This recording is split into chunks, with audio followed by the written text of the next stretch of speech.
Olá pessoal, hoje eu vou trabalhar com vocês uma atividade prática relacionada à propriedade dos compostos orgânicos. Essa atividade prática ela se chama de cromatografia.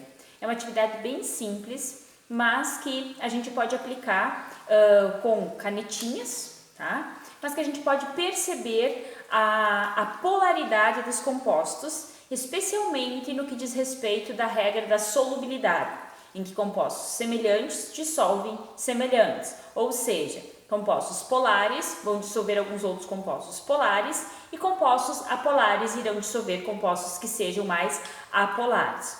Como a gente sabe, os compostos orgânicos, na sua maioria, de modo especial os hidrocarbonetos, são considerados compostos apolares e as demais funções elas vão crescendo o seu caráter polar conforme então os grupos funcionais que a elas são constituídas.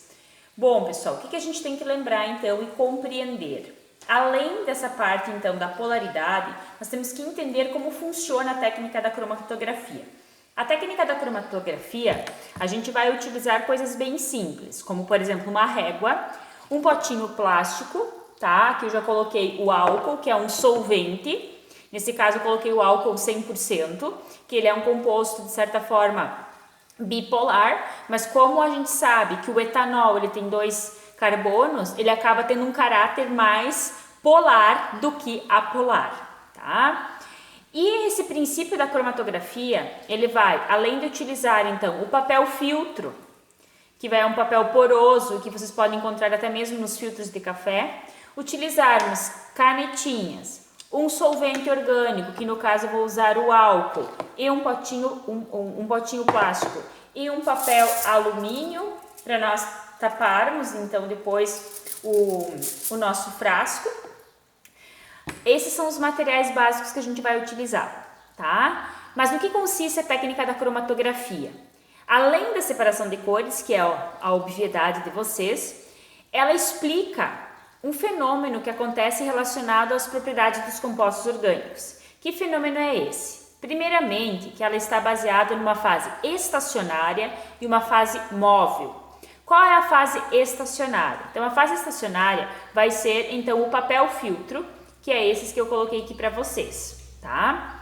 Que é onde a gente colocou já a coloração, os pontos das cores. Podem ver que em cada uma das tirinhas de papel filtro eu coloco colorações diferentes. O preto, depois aqui nós temos o vermelho, temos o marrom, o azul, o laranja e o lilás, tá? Então a cromatografia está baseada numa fase estacionária e numa fase móvel. A fase estacionária vai ser então o papel filtro, no qual vai ter as tintas das canetas que estão depositadas. E a fase móvel, que vai ser o solvente, que nesse caso é o álcool, que ele vai então se movimentar, ou seja, ele vai carrear, que a gente chama, ele vai ir evaporando e conforme ele vai evaporando, ele vai carreando as colorações das tintas que estão ali presentes, ou seja, a gente consegue por meio dessa técnica fazer a separação de cada uma das tintas presentes. Como vocês sabem, desde a nossa infância, especialmente no primário, nós aprendemos a partir das cores primárias formarmos cores secundárias. Então a gente juntava 2 cores para formar uma terceira cor, né? E assim por diante. Então esse é o objetivo, porque, como eu sempre disse para vocês, misturar é fácil, o difícil é separar. Então essa aqui é uma técnica bem simples, bem básica, é também um processo de separação de misturas,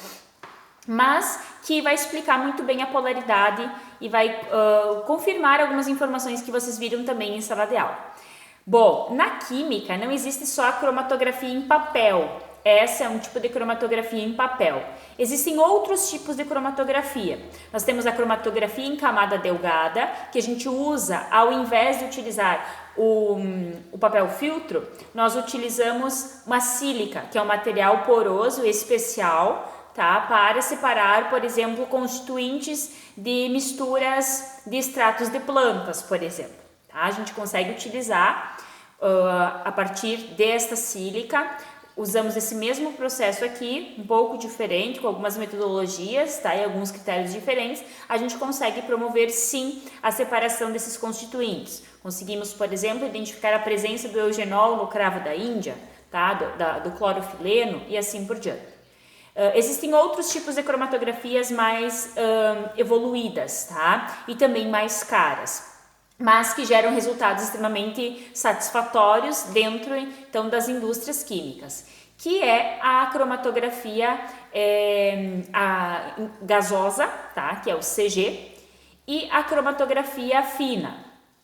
Então, nós temos a cromatografia em camada delgada, temos a cromatografia em papel, que eu falei para vocês, temos o cromatógrafo gasoso, tá? E alguns outros ainda tipos de cromatografia que nos auxiliam, então, nos processos de identificação e separação de misturas. Então, agora o que eu vou fazer? Eu vou colocar, então, essa régua dentro aqui, tá? Vou melhorar um pouquinho a visualização de vocês. Eles vão simplesmente encostar, tá? Esses pontinhos vão encostar, então, e a gente vai deixar um tempo e já vou cobrir aqui para o solvente não volatilizar. Vou deixar um tempo, o solvente vai entrar em contato com as tintas das canetinhas que eu coloquei e já eu demonstro o resultado que a gente vai encontrar. Podem perceber que as tintas elas já começam a sofrer uma modificação na sua estrutura, especialmente na estrutura que a gente percebe na visualização delas. Então vejam que o solvente está subindo e ao mesmo tempo que esse solvente ele está subindo, ele vai carregando consigo, e a gente usa o termo carrear, né? A gente usa esse termo, a tinta, e automaticamente a gente vai conseguindo separá-las. Tá bom, pessoal? Já eu volto então com a resposta, com o retorno de vocês. Um abraço!